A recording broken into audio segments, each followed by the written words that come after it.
All right. I bet you've never had a kid come out and say, I'm going to run cross country, but I also want to play soccer. Ever have that? Please don't throw stuff at me when I say this. Soccer is not the enemy. It really isn't. I actually love it when kids come out from soccer and they want to run for us, because most of those kids are very athletic, they're very durable. We will take them. And you know what? Most kids, when they're that young, they're not going to view themselves as runners only. It just doesn't happen. It is not my place to tell a 14 or 15-year-old kid that they have to choose running instead of playing whatever other sports they want to do. If they want to be multi-sport athletes, I'm going to let them do it. Like I said, it's not my place. It's okay for them to do that, because I'm going to look at this again as it's just a game. I mean, that's really what this is. It's just a game. Now, I can tell you their soccer coaches aren't so reasonable usually. The club coaches are usually the ones that draw a pretty hard line in the sand. 9 times out of 10, those kids are going to eventually end up with us later on. We're very flexible with them early on, but what we want to teach them is communication. And we ask them specifically, please come talk to us every day and tell us what's going on with your athletic schedule. Right? This guy was a pretty good multi-sport athlete, right? He was good. I'm a Kansas City guy, so I got to give Bo Jackson some credit.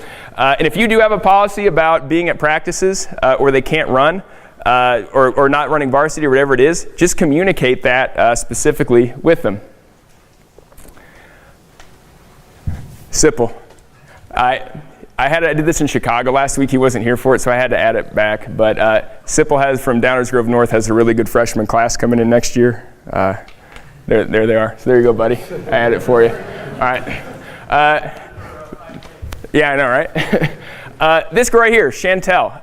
Chantel was a multi-sport athlete for us this year. She's a good example of how we treated these kids. She did not run a step in the summer for us. She showed up. We thought she was going to show up. We knew she was pretty good as an 8th grader. But she was playing basketball and soccer the entire summer. Came out, was very fit. Gave her a couple weeks just to run. She was clearly ready to go, and she could handle some things. Didn't know a lot about racing. I had to kind of teach her some of that. But by mid-season, she was running extremely well, and she ended up cracking into our top 7 and stayed there the whole year.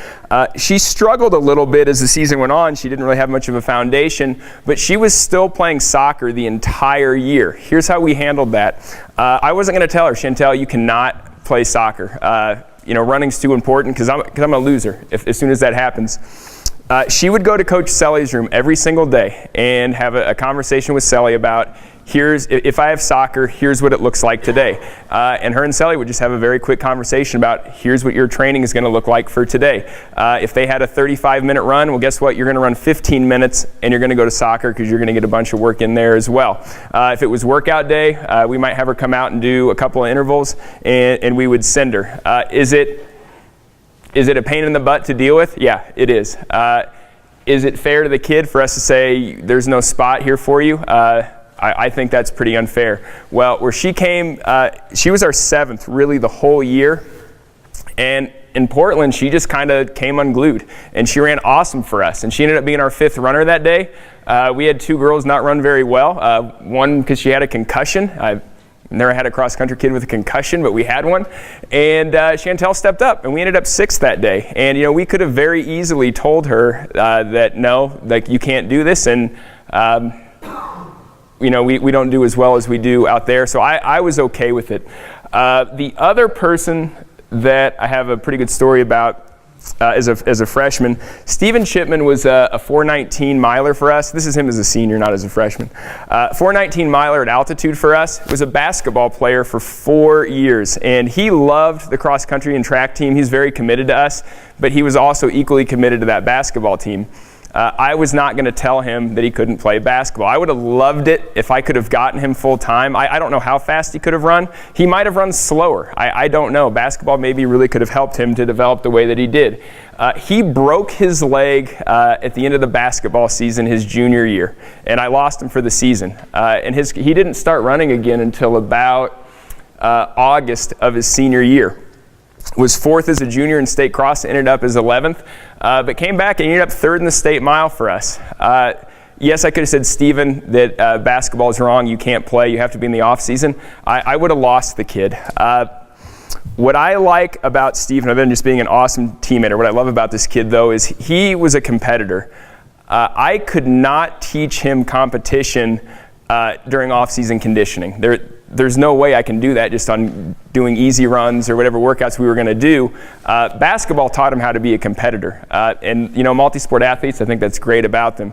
Would I love kids full-time? Yeah, sure. I absolutely would, and I think you can do a lot with them. But also I think by having some flexibility with your kids that you might win them over eventually. And here's the thing. They're going to get there eventually.